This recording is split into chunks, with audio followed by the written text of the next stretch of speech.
તો છોટાઉદેપુરમાં દારૂ બંધ કરાવવા રજૂઆત કરવામાં આવી છે। શેડી વાસણ ગામના ગ્રામજનોની લેખિત રજૂઆત છે। દારૂ બંધ કરાવવા ગ્રામજનોની પોલીસને રજૂઆત છે।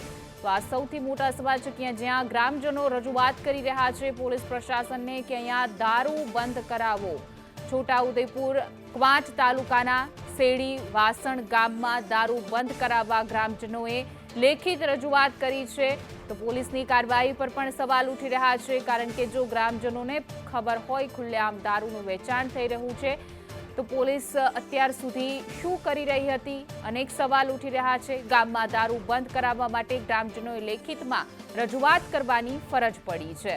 દારૂના કારણે યુવાનો અને સમાજમાં દૂષણ ફેલાઈ રહ્યું છે। યુવાનો છે તે નશીલા પદાર્થ લઈને દૂષણ ફેલાઈ રહ્યું છે, જેને લઈને હવે ગ્રામજનોએ રજૂઆત કરી છે।